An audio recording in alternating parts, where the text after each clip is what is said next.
Open టాక్కి స్వాగతం. రాష్ట్రంలో కొత్త పోలీస్ బాస్ రాబోతున్నారా? ప్రస్తుత డీజీపీగా ఉన్నటువంటి రాజేంద్రనాథ్ రెడ్డి మీద వేటుపడే అవకాశం ఉందా అంటే ఎస్, అవుననే సమాధానం వస్తుంది. అది కేంద్రం నుంచి వేటుపడుతుందా, ఎన్నికల కమిషన్ నుంచి వేటుపడుతుందా అనేది అయితే తెలియదు. కానీ మొత్తానికి డీజీపీగా ఉన్నటువంటి రాజేంద్రనాథ్ రెడ్డి మీద అయితే వేటుపడే అవకాశం కనపడుతుంది. ఆయన స్థానంలో త్వరలోనే రాష్ట్రానికి కొత్త డీజీపీ రాబోతున్నారు. ఆయన ఆధ్వర్యంలోనే ఎన్నికల నిర్వహణ కూడా జరుగుతుందని చెప్పి పూర్తిగా అయితే చర్చ నడుస్తుంది. మరి ఎందుకు రాజేంద్రనాథ్ రెడ్డి మీద ఇప్పుడు వేటు వేసే అవకాశం ఉందంటే దానికి చాలా కారణాలు ఉన్నాయి. ప్రప్రథమ కారణం ఏంటంటే ఇప్పటికే రాష్ట్ర పోలీసు శాఖ మీద అనేక ఫిర్యాదులు ఎలక్షన్ కమిషన్కి వెళ్ళటం. గతంలో కూడా అనేక సందర్భాల్లో ఎలక్షన్ కమిషన్ పోలీసుల వ్యవహార తీరు సరిగ్గా లేదని చెప్పి హెచ్చరించిన నేపథ్యం. తిరుపతి ఉప ఎన్నికలకు సంబంధించి కొంతమంది సిఐఎస్ఐలను కూడా అప్పుడు సస్పెండ్ చేసిన పరిస్థితి మనందరికీ తెలుసు. కాబట్టి ఇది ఒకటైతే, రెండోది ప్రస్తుత డీజీపీగా ఉన్నటువంటి రాజేంద్రనాథ్ రెడ్డి పూర్తి స్థాయి డీజీపీ కాదు, ఇన్ఛార్జ్ డీజీపీ. వాస్తవానికి పూర్తి స్థాయి డీజీపీ కావాలంటే 3 పేర్లు కేంద్రానికి పంపాలి. పంపిన తర్వాత అందులో ఒక పేరునైతే తిప్పి పంపుతారు, వాళ్ళు డీజీపీ అవుతారు. కానీ ఇక్కడ జగన్మోహన్ రెడ్డి కేంద్రం ఎన్నిసార్లు మీ 3 పేర్లు పంపండి అని అడిగినా జగన్మోహన్ రెడ్డి 3 పేర్లు పంపట్ల. ఎందుకు పంపట్లేదంటే పంపితే సీనియారిటీ ప్రకారం వస్తుంది, అందులో రాజేంద్రనాథ్ రెడ్డి ఉండే అవకాశం లేదు. ఎందుకంటే ఈయన కంటే సీనియర్లు ఆల్రెడీ ఉన్నారు. కానీ వారికి ఇవ్వకుండా ఈయనకే ఎందుకు ఇచ్చారంటే అది జగన్మోహన్ రెడ్డి అవసరం కాబట్టి 3 పేర్లు అయితే పంపట్లేదు. కాబట్టి ఇన్ఛార్జ్ డీజీపీగా ఉన్న ఈయన్ని కూడా ఎలక్షన్ కమిషన్ మార్చే అవకాశం ఉంది. ఎందుకంటే ఎలక్షన్ నియమావళి ప్రకారం రెగ్యులర్ డీజీపీకే ఎక్కువ ప్రాధాన్యం ఇస్తారు, ఇలా ఇన్ఛార్జ్ డీజీపీని ఉంచరు. ఎందుకంటే ఇన్ఛార్జ్ డీజీపీ అని నేను ఇప్పుడే చెప్పా, వాళ్ళకి కావాల్సిన వాళ్ళని అనుకూలంగా కొన్ని రోజులు పెట్టుకునే అవకాశం ఉంటుంది. కాబట్టి వీళ్ళు కేంద్రానికి పేర్లు పంపి రిటర్న్ వచ్చిన పేరు కాదు కాబట్టి వీళ్ళని తొలగించే ప్రయత్నం కూడా చేస్తుంది. అది 2.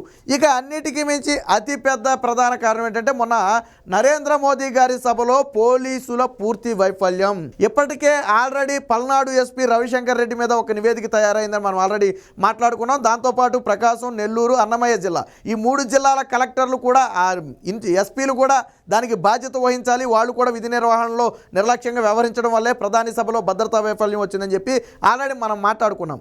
సో 4 ఎస్పీలతో పాటు ఇప్పుడు ఆ బాధ్యత డీజీపీ కూడా అనుభవించాలి. పోలీస్ శాఖ వైఫల్యం చెందిందంటే దానికి బాస్ ఎవరు? రాజేంద్రనాథ్ రెడ్డి. కాబట్టి ఆయన మీద కూడా ఖచ్చితంగా చర్యలు తీసుకుని వేటు వేసే అవకాశం ఉంది. ప్రధాని నరేంద్ర మోదీ గారి సభలో పోలీసుల వైఫల్యం అనేది ఆషామాషీ వ్యవహారం కాదు. దేశంలోనే అత్యంత కట్టుదిట్టమైన భద్రత ఉన్న వ్యక్తుల్లో ప్రధాని నరేంద్ర మోదీ ఒకరు. అలాంటి వ్యక్తికి ఒక రాష్ట్ర పోలీసులు సహకరించలేదు అంటే ఇది కొంచెం సివియర్ యాక్షనే. అంత ఈజీగా వదిలిపెట్టే అంశమేమి కాదు, ఏదో చిన్న నేతలేం కాదు వాళ్ళు చూసి చూడనట్లు వదిలేయటానికి. కాబట్టి ఇలాంటి ఘటన జరిగింది కాబట్టి ఖచ్చితంగా ఆ డీజీపీ మీద అయితే వేటుపడే అవకాశం ఉందని చెప్పి తెలుస్తున్నారు. అంటే సీనియారిటీ ప్రకారం అయినా సరే, లేదా నరేంద్ర మోదీ గారి వ్యవహారంలో చూసినా సరే, లేదా ఎలక్షన్ కమిషన్కి వచ్చినటువంటి ఫిర్యాదుల పరంగా ఇప్పటివరకు పోలీస్ శాఖ అనేక అవకతవకలు పాల్పడింది, అధికార పార్టీ నేతలకు అనుకూలంగా వ్యవహరించిందని ఏదైతే ఫిర్యాదులు ఉన్నాయో వీటన్నిటినీ దేన్ని పరిగణలో తీసుకున్నా ఖచ్చితంగా రాజేంద్రనాథ్ రెడ్డి మీద అయితే వేటుపడే అవకాశం ఉంది. మరి ఎవరు రాజేంద్రనాథ్ రెడ్డిని ఒకవేళ తొలగిస్తే ఆయన ప్లేస్లోకి వచ్చేది ఎవరు అంటే ప్రస్తుత ఆర్టీసీ ఎండీగా ఉన్నటువంటి ద్వారకా తిరుమలరావు గారికి ఆ ఛాన్స్ ఉన్నట్టుగా తెలుస్తుంది. ఎందుకంటే సీనియారిటీలో కొంచెం ముందు వరుసలో ఉండటంతో ఇప్పుడు ఆర్టీసీ ఎండీగా ఉన్నారు. ఆయనకు కొత్త డీజీపీగా అవకాశం లభించే ఇది ఉందని చెప్పి అయితే దీని గురించి మాట్లాడుతున్నారు. సో దీనికి సంబంధించిన వార్త కూడా ఒకటి వచ్చింది, ఒకసారి చూద్దాం. సో మనం మాట్లాడుకున్న అంటే ఒకవేళ రాజేంద్రనాథ్ రెడ్డి గారిని కన్నా తొలగిస్తే డీజీపీగా వచ్చే అవకాశం ఉందని మాట్లాడుకున్నటువంటి ద్వారకా తిరుమలరావు గారిని అయితే మనం ఇక్కడ చూడొచ్చు. ఈయన వృత్తిపరంగా కూడా కొంచెం నీతి నిజాయితీగా వ్యవహరించినట్టుగా కొంచెం మంచి పేరే ఉంది. పోలీస్ శాఖలో ద్వారకా తిరుమలరావు గారికి అయితే కొంచెం గుడ్ నేమ్ ఉంది, అందులో ఎటువంటి సందేహం లేదు. తర్వాత పగ్గాలు చేపట్టిన తర్వాత ఏం జరుగుద్ది అనేది మనకైతే తెలియదు. కానీ ఇప్పటి వరకు నిక్కచ్చిగా వ్యవహరించారన్న ఒక పేరు అయితే ద్వారకా తిరుమలరావు గారికి ఉంది. సో దీనికి సంబంధించిన వార్త కూడా వచ్చింది, ఒకసారి చూద్దాం. ఐఏఎస్ల హడల్ అని చెప్పి రావడం జరిగింది. దీంట్లో ఐపీఎస్లు కూడా ఉన్నారు. ఎందులో ఇరుక్కుంటామో అనే భయంతో కొందరు డిప్యూటేషన్పై వచ్చిన అధికారుల్లో వణుకు, పోలీస్ బాస్ మార్పు తప్పదా, కొత్త డీజీపీగా ద్వారకా తిరుమలరావుకు ఛాన్సు. సో ఇక్కడ ఐఏఎస్లు ఐపీఎస్లు అనే తేడా లేకుండా గత 5 ఏళ్లుగా జగన్మోహన్ రెడ్డితో అంటగాగిన మాట వాస్తవం. ఎందుకు అంటగాగారంటే దానికి ఒక రీజన్ ఉంది. మళ్ళీ ఖచ్చితంగా జగన్మోహన్ రెడ్డి గారు ఇంకొకసారైనా గెలుస్తారు కాబట్టి మనకేం ఇబ్బంది ఉండదని చెప్పి చాలామంది భావించారు. మొదటి 2-3 ఏళ్ళు అయితే చాలా విస్తృత స్థాయి స్థాయిలో వైసీపీకి అనుకూలంగా పనిచేశారు. టీడీపీ కార్యకర్తల మీద ఇష్టానుసారం కేసులు పెట్టడం కానివ్వండి, ఆ నేతలను ఏడిపించడం కానివ్వండి, వేధించడం కానివ్వండి, ఇవన్నీ జరిగినాయి. బట్ ఎప్పుడైతే వ్యతిరేకత కొంచెం పెరుగుతూ వచ్చిందో ఇప్పుడు చివరికి వచ్చేటప్పటికి వైసీపీ ఓడిపోయే పరిస్థితి. ఇప్పుడు ఏళ్ళలో భయం పట్టుకుంది. మరి 4 ఏళ్ళు 5 ఏళ్ళు చేసిన పనులు ఉత్తినే పోతాయా? పోవో. ఖచ్చితంగా తెలుగుదేశం పార్టీ అందుకు ప్రతిచర్య తీసుకునే అవకాశం ఉంది. పైగా ఇప్పుడు బీజేపీ కూడా వీళ్ళతో కలిసింది, పొత్తులో ఉంది ఆల్రెడీ. టీడీపీ జనసేనతో పాటు బీజేపీ కూడా పొత్తులో ఉన్న నేపథ్యంలో వీళ్ళ మీద అయితే ఆ చర్యలు తప్పవని ఒక భయాందోళన ఉంది. ముఖ్యంగా కొంతమంది డిప్యూటేషన్ మీద వచ్చి ఏపీలో హల్చల్ చేసిన వ్యక్తులు కూడా ఉన్నారు. వాళ్ళందరిలో వణుకు పట్టుకుంది. చాలామంది రాష్ట్ర ప్రభుత్వ అనుమతితో ఇప్పుడు డిప్యూటేషన్ మీద వెళ్ళిపోయే ప్రయత్నం చేస్తున్నారు. ఆల్రెడీ డిప్యూటేషన్ కోసం పెట్టేసుకున్నారు 10-15 మంది అధికారులు. చివరికి ఇప్పుడు ఏపీ సిఐడికి వ్యవహరించినటువంటి ఆ వ్యక్తి కూడా ఆ డిప్యూటేషన్ పెట్టేసుకున్నారు. సరే, వెళ్ళిపోతారా వెళ్ళరా అనేది తర్వాత విషయం. ఎందుకనంటే ఇది మునిగిపోయే నావా, ఎక్కడుంటే తర్వాత ఇబ్బంది పడతాం, సెంట్రల్కి వెళ్ళిపోతే ఏదో రకంగా సేవ్ అవ్వచ్చు అని ప్రధాన ఉద్దేశం.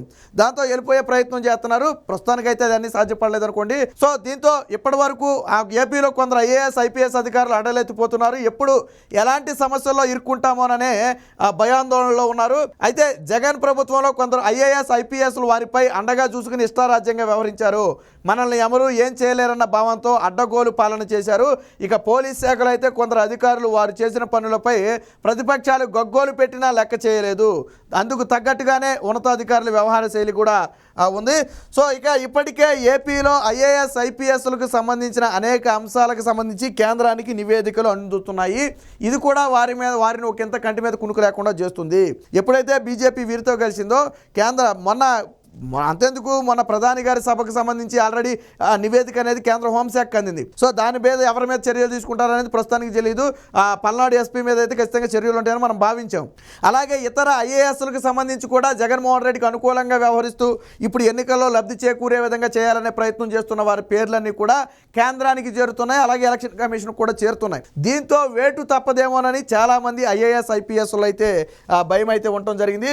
సో ప్రస్తుత ఇన్ఛార్జ్ డీజీపీగా ఉన్నటువంటి రాజేంద్రనాథ్ రెడ్డిని మనం ఇక్కడ చూడవచ్చు. ఇక ఒకవేళ డీజీపీగా ఎన్నికవుతారని ప్రచారం జరుగుతున్నటువంటి ఆర్టీసీ ఎండీ ద్వారకా తిరుమలరావు గారిని కూడా మనం ఇక్కడైతే చూడవచ్చు. ముఖ్యంగా ప్రధాని సభలో పోలీసుల వైఫల్యం అనేది ఇప్పుడు తీవ్ర చర్చనీయాంశంగా మారింది. ఇప్పటికే 5 రాష్ట్రాల్లో హోంశాఖ కార్యదర్శిని అలాగే బెంగాల్లో డీజీపీని కూడా ఎలక్షన్ కమిషన్ మార్చింది. అంటే ఒకవేళ తేడా వస్తే ఎలాంటి వారి మీదైనా వేటు వేస్తామని చెప్పి ఆల్రెడీ హెచ్చరికలు జారీ చేసింది. 5 రాష్ట్రాల హోంశాఖ కార్యదర్శులు మారిపోయారు. అలాగే పశ్చిమ బెంగాల్ మమతా బెనర్జీ స్టేట్లో అయితే ఏకంగా డీజీపీనే ఎలక్షన్ కమిషన్ మార్చేసింది.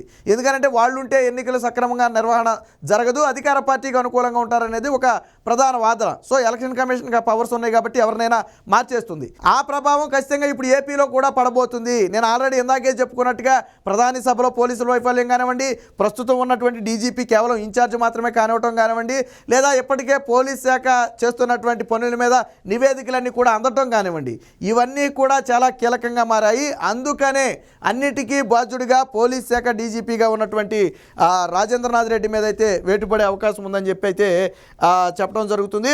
డీజీపీని మార్చడం ఖాయమని చెప్పి అయితే తెలుస్తుంది. ప్రస్తుత డీజీపీ రాజేంద్రనాథ్ రెడ్డి ఇన్ఛార్జ్ మాత్రమేనని, రెగ్యులర్ డీజీపీని నియమించుకునేందుకు 3 పేర్లు పంపాలని కేంద్రం పలుమార్లు కోరినా ప్రభుత్వం పట్టించుకోలేదు.